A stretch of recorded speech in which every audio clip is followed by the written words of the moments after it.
Hello everyone, Assalamu alaikum. This is Rabia Shahid and you are watching us on Health Talk. In today's episode of Health Talk, आज हम बात करेंगे child parenting पर. And to discuss that, we have Amara Khan with us. She is a clinical psychologist. Assalamu alaikum, ma'am. वालेकुम अस्सलाम. Welcome to Health Talk. हमारा child parenting ये ऐसा टॉपिक है जो कि बहुत वास्ट है, लेकिन आज हम इसके एक पहलू पर बात करेंगे जो कि है बच्चों की मोबाइल फ़ोन एडिक्शन और अग्रेशन बच्चों में. तो सबसे पहले ये बताएं कि बच्चों में अग्रेशन की वजह क्या है, साइकोलॉजिकल वजह क्या है इसके पीछे. अच्छा, पहले तो इससे राबिया कि हम एग्रेशन को थोड़ा सा एलेबरेट कर लेते हैं. एग्रेशन बेसिकली जो हमारे इमोशंस होते हैं ना, उसमें जो एंगर बेसिक हमारा इमोशन है उसका एक बिहेवियर आता है और वो एग्रेशन होता है. इसमें डिपेंड करता है कि इसके किस तरह के आउटकम्स आ रहे हैं. एग्रेशन आगे फिजिकल भी आ जाता है और वर्बल भी हो जाता है. फिजिकली बच्चा जो है वो बहुत सारी चीज़ें अब्यूजिव बिहेवियर में आ जाता है, चीज़ें तोड़ फोड़ है.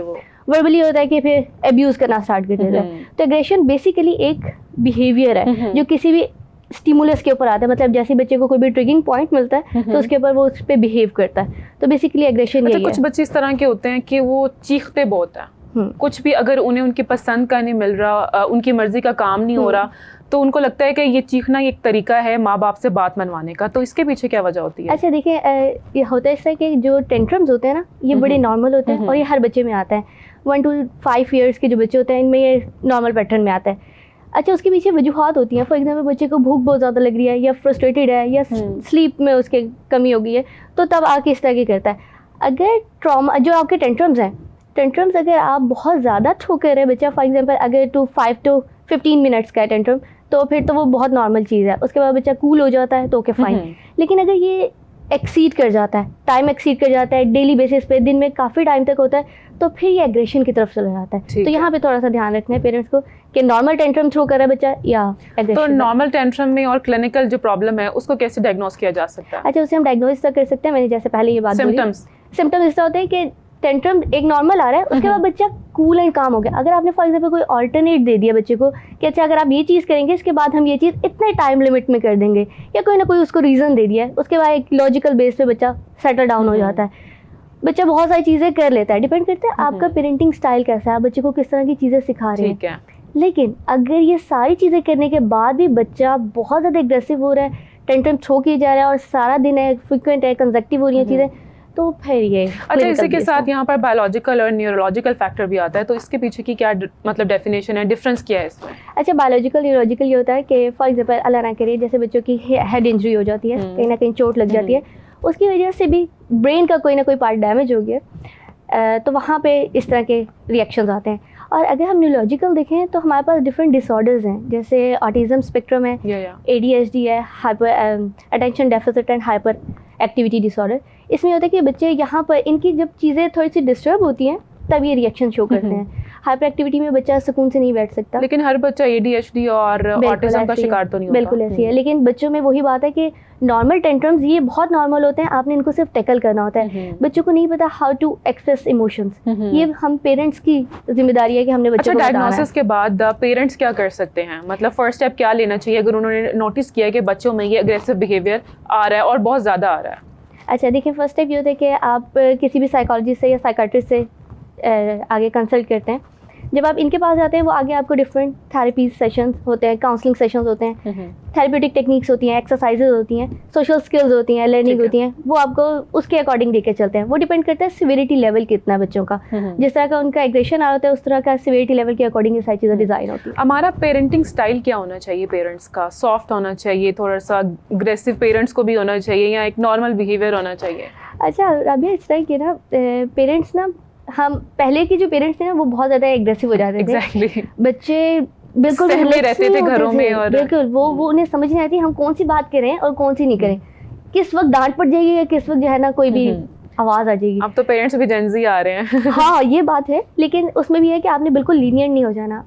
आप एक बाउंड्री सेट करें बच्चों के साथ भी कि बेटे ये चीज़ें आपकी इस तरह करना है. फॉर एग्जांपल अगर बच्चा कोई खिलौने वगैरह तोड़ने लग जाता है और ये चीज़ रिपीटेडली हो रही है, आप यहाँ पे उससे कर सकते हैं कि बेटे अगर आप तोड़ेंगे तो जो पॉकेट मनी आपको मिलती है ना उसमें से आपने ये चीज़ लेनी है. अच्छा. जब एक दफ़ा बच्चे को एक पैटर्न दे देते हैं ना, डिज़ाइन कर देते हैं चीज़ों को, बिल्कुल, तो बच्चा इंशाल्लाह भी उसी प्लेटफॉर्म पे स्टार्ट कर देता है. लेकिन डिपेंड करता है कि आप किस तरह करें. बिल्कुल लीनियंट भी नहीं होना और बिल्कुल स्ट्रिक्ट नहीं होना, एक बैलेंस अच्छा, क्या जेनेटिकली भी कोई रोल होता है इसमें? फॉर एग्जांपल चाइल्डहुड ट्रॉमा होता है या बच्चा अपने माँ बाप को हर वक्त लड़ते झगड़ते देख रहा है, तो एनवायरमेंटल का क्या रोल है? अच्छा, जेनेटिक्स में भी ऐसा होता है कि अगर आपके इस तरह की फैमिली में चलती आ रही है ये चीज़ें, लेकिन उसमें होता है कि अगर पेरेंट्स की जो पेरेंटिंग स्टाइल होता है, फॉर एग्जांपल बच्चा बहुत ज़्यादा जो है वो हाइपर एक्टिव है या बहुत ज़्यादा बच्चा रिएक्टिव है किसी भी पॉइंट पर, वहाँ पे आप उसको किस तरह कूल एंड काम करते हैं। आपने उसको बताना है कि बेटे किस तरह आपने रिएक्ट करना है, आपने अपने इमोशंस को कैसे रिलैक्स करना है। हमें एंगर तो अभी तो हम एंगर की बात कर रहे हैं, हमें अपनी हैप्पीनेस को भी शो करना नहीं आता। हमें समझ नहीं आती कि हम अगर इतना खुश हैं तो उसको कैसे उसको हमने किस तरह लेकर आना है। तो ये बड़ी डिफरेंट चीज़ है कि आपने सिर्फ एक इमोशन के ऊपर काम नहीं करना, आपने सारे इमोशंस के ऊपर काम करना। अच्छा, हमारा अभी आपने पैटर्न्स की बात की है, बिहेवियर्स की बात की है, तो अगर हम देखें आजकल का जो फॉर्मेट बन चुका है बच्चों के लिए, स्क्रीन टाइम इतना ज़्यादा हो गया है, टेक्नोलॉजी में वो लोग इतना इन्वॉल्व हो गए हैं, तो कहीं ना कहीं सबसे पहले मुझे ऐसा लगता है कि पेरेंट्स की गलती है, लेकिन आप चूँकि साइकोलॉजिस्ट हैं, मुझे लगता है आप बेहतर बता सकती हैं कि बच्चे आजकल क्यों मोबाइल फ़ोन्स में और टैबलेट्स में इतना इन्वॉल्व होकर रह गए हैं। अच्छा, होता है इस तरह के डिपेंड करता है कि आपका इन्वायरमेंट किस तरह का। हाँ, हमारे जॉइंट फैमिली सिस्टम में टोटली चीज़ें डिफरेंट होती हैं। मदर जो है वो अगर हाउसवाइफ हैं तो वो बहुत सारी चीज़ों में लगी हुई हैं, तो बच्चे के ऊपर इतना ज़्यादा अटेंशन नहीं आ रही होती। लेकिन अगर आप न्यूक्लियर फैमिली हैं तो चीज़ें थोड़ी सी डिफरेंट हो जाती हैं। लेकिन यहाँ पे पेरेंट्स के ऊपर भी डिपेंड करता है कि वो बच्चे को किस तरह डील कर रहे हैं। अब तो डाइट जब आप दे रहे हैं तो आप स्क्रीन दे रहे होते हैं, और ये बहुत बहुत डैमेज करता है बच्चे को, क्योंकि वो उसके न्यूट्रिएंट एब्जॉर्ब ही नहीं हो रहे। देखिए, बच्चे अभी चलना सीखते भी नहीं है, बच्चे बेड पर ही होते हैं, बच्चा रो रहा है तो मामा ने फोन पकड़ा देना है, बच्चा खाना नहीं खा रहा है मामा ने फोन दे देना। ये बहुत इजी चीज़ है। हम लोगों ने ना बहुत हर जगह ईज ढूंढना स्टार्ट कर दिया। हम कहते हैं कि नहीं, ये ईज करने के लिए ना बच्चे को ये दे दें, और ये बहुत डेंजरस है। अच्छा, जब बच्चा जैसे जैसे बड़ा होता है ना, वहाँ पे होता है कि आप, क्योंकि गैजेट से आप बच्चे को दूर नहीं रख सकते, क्योंकि आपके फैमिली में सारी चीज़ें यूज़ हो रही हैं, लेकिन टाइम लिमिट एक लेकर आ सकते हैं। अगर आप डेली में बच्चे को सिर्फ 30 मिनट्स का दे रहे हैं या 35 मिनट्स का दे रहे हैं, वो ठीक है। अगेन वही बात, पैटर्न डिसाइड करने की जरूरत है, स्ट्रक्चर बनाने की जरूरत है, वो लाजमी सेट करनी चाहिए आपको। ठीक है। तो हमारा अगर प्रिवेंशन की बात करें तो इस चीज़ को कैसे प्रिवेंट किया जा सकता है? बच्चों को मोबाइल फ़ोन से कैसे दूर किया जा सकता है? सबसे पहले फिजिकल एक्टिविटी कोई आ सकती है, या कोई घर में एक्टिविटी स्टार्ट की जा सकती हैं, ड्राइंग है, स्केचिंग है, व्हाट्सोएवर। तो मैं चाहूँगी कि आप मुझे डिवीजन करके बताएं ताकि पेरेंट्स को थोड़ा सा वो समझें इस चीज़ को कि बहुत ज़रूरी है। ठीक है। अच्छा, ऐसा होता है कि जब हमारा टोडलर फेज़ आता है ना, टोडलर फेज़ में ना बच्चे बहुत ज़्यादा क्यूरियस होते हैं। वन से जब बच्चा अपनी वॉक स्टार्ट करता है ना, जब वो चलना शुरू करता है, वो हर एक चीज़ को हाथ लगाता है। अच्छा, इसमें होता ये है कि पेरेंट्स जो है ना, वो चीज़ें बचाने के लिए या उसके लिए वो कहते हैं अच्छा इसको एक जगह पे बिठा दिया जाए, लेकिन बच्चे की जो क्यूरियोसिटी है ना, वो नहीं ख़त्म हो सकती। उसके अंदर जो एनर्जी है वो कहीं ना कहीं हम लोगों ने उसको एनर्जी को लगाना है। तो इसमें होता है कि आप टॉडलर में कोई ना कोई इस तरह की एक्टिविटीज़ लेकर आए जो थोड़ी सी सेंसेसरी एक्टिविटीज़ हैं, सेंसेशन जिसमें यूज़ हो रही हो, क्योंकि बच्चा हाथ लगा रहा होता है, क्यूरियस हो रहा है, इस तरह की। जैसे जैसे बच्चा ग्रोन अप होता है तो हमें इस तरह की एक्टिविटीज़ चेंज करनी चाहिए। अगर इसी तरह 5 साल का बच्चा है तो ऑटोमेटिकली वो टॉयज़ के साथ लगा हुआ होता है कि ये टॉयज़ हैं, लेकिन हम लोग लर्निंग एक्टिविटीज़ की तरफ भी जा सकते हैं। आप बहुत सारे डिफरेंट पजल्स हैं, ब्लॉक्स हैं, लर्निंग एक्टिविटीज़। सेम इस तरह जैसे जैसे बच्चा बढ़ता रहता है उसमें और बहुत सारी चीज़ें ऐड हो जाती हैं, तो वो बहुत सारी चीज़ें खुद ब खुद वो उसके अंदर करने। अच्छा, हमारा एग्रेशन की हम बात कर रहे थे। एग्रेशन छोटी उम्र से ही बच्चों में कुछ होता है। फॉर एग्जांपल अगर बच्चा एक 7 से 8 साल का बच्चा, तो उसको थेरेपी लेनी चाहिए, उसके पेरेंट्स को इस चीज़ की तरफ ऑप्ट करना चाहिए? बिल्कुल। देखिए राबिया, यहाँ पे हमारे जो एक कल्चरल एक स्टिग्मा बन गया ना कि थेरेपी सिर्फ कोई बहुत ज़्यादा बीमार है, डिप्रेशन है, कोई बहुत ज़्यादा मेंटल ट्रॉमा है, ऐसा नहीं है। थेरेपी इटसेल्फ, जैसे आप मेडिसिन ले रहे होते हैं, जैसे हम जो बुखार हो गया, नज़र का, हम पैराडोल ले रहे होते हैं, थेरेपी इटसेल्फ वही काम करती है। बहुत ईजी है और इसमें कोई ये नहीं होता, लेकिन इसमें यह है कि आपके पेरेंट्स और बच्चा अगर स्कूल में इस तरह के टेंशन थ्रो कर रहा है या इस तरह की चीज़ें आ रही हैं, तो वहाँ पे भी ये चीज़ें, ये दोनों सिमिलर पैटर्न पे चलती हैं चीज़ें, सिर्फ एक जगह पे नहीं होता। तो इसमें कोई बुराई नहीं है कि आप थेरेपी लेते हैं, बल्कि बहुत हेल्प होती है, सोशल स्किल्स डेवलप हो जाती हैं। पॉजिटिव डिसिप्लिन कैसे टीच किया जा सकता है बच्चों को? सेम वही बात, पॉजिटिव डिसिप्लिन में ये है कि आप बच्चे की बाउंड्री सेट करें, उसका टाइम आउट रखें कि ये आपका टाइम लिमिट उसकी करें। हाउ टू एक्सप्रेस इमोशंस, बच्चे को शुरू से आने चाहिए कि मैंने इमोशंस को कैसे एक्सप्रेस करना है। सेम आप अगर स्क्रीन टाइम दे रहे हैं तो उसकी एक लिमिटेशन होनी चाहिए स्क्रीन टाइम की।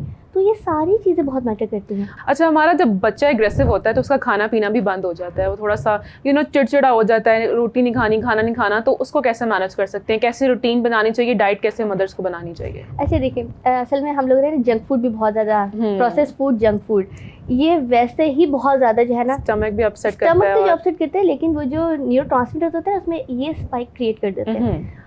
जब आप एकदम बच्चे को देते हैं ना, उसकी कोई भी जिद की उसने या कोई भी डिमांड की, आप कहते हैं ये लो, मुझे तंग मत करना। चॉकलेट्स और इस तरह की चीजें, बिल्कुल, जब आपने बचपन से ये चीजें कर दी ना, तो फिर बच्चे को पता है कि ये मैं ये टेंट्रम थ्रो करूंगा तो ये डिमांड पूरी होगी।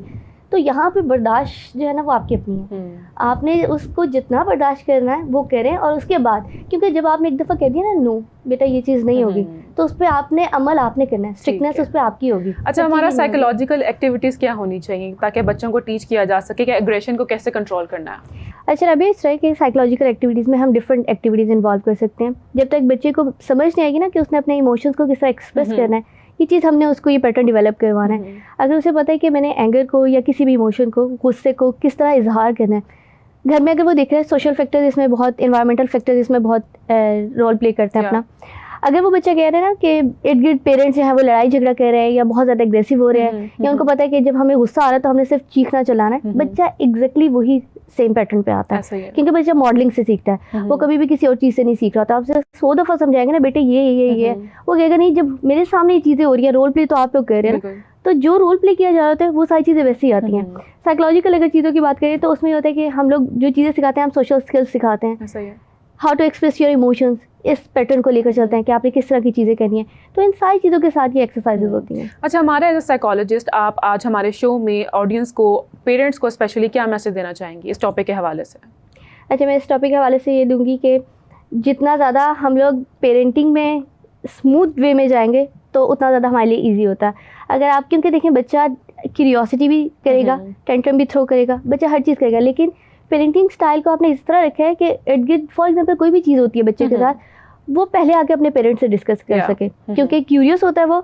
और जब आप उसे इतने ज़्यादा इजी गोइंग चीज़ें देते हैं ना कि अच्छा बेटे ठीक है, हम आपके फ्रेंड्स हैं, हम आपको ये चीज़ें कर सकते हैं, आप ईजी होकर हमारे साथ जो है ना ये चीज़ों को शेयर करें, तो वो चीज़ें बहुत ईजी हो जाती हैं। लेकिन अगर हम इर्द गिर्द देखें तो बहुत सारी चीज़ें बहुत डिस्टर्ब हो रही हैं, बच्चे पेरेंट्स से बातें नहीं कर सक रहे होते, एक जनरेशनल गैप आ रहा है बहुत ज़्यादा, जिसमें बच्चे और पेरेंट्स, क्योंकि हसल इतनी ज़्यादा हो गई है, पेरेंट्स बहुत ज़्यादा आगे जा रहे हैं, अर्निंग है, ये सारी चीज़ें, और बच्चे उनसे कम्युनिकेट नहीं कर पा रहे। तो जब तक आप कम्युनिकेशन गैप खत्म नहीं करेंगे, चीज़ें नहीं होंगी। ऑब्वियसली ये जो एग्रेशन होता है ये बचपन से बच्चों के साथ नहीं होता, ये सराउंडिंग्स देखकर बच्चों में डेवलप होता है। तो जैसे कि हमारा ने बात की है कि पेरेंटिंग बहुत ज़रूरी है, कम्युनिकेशन बहुत ज़रूरी है, और थेरेपिस्ट के पास जाना भी बहुत ज़रूरी है। इसका मतलब ये नहीं है कि एक स्पेसिफिक एज में आपको कोई स्पेसिफिक मसला है तभी आप थेरेपिस्ट के पास जा सकते हैं, और राइट डॉक्टर चूज़ करना भी बहुत ज़रूरी है इस मामले में। वेल, बहुत शुक्रिया हमारा, आपने हमें ज्वाइन किया। Thank you so much for sharing such an important information on this topic with all of us. Thank you so much. और आप सबसे मुलाकात होती है नेक्स्ट शो में, तब तक के लिए बाय बाय।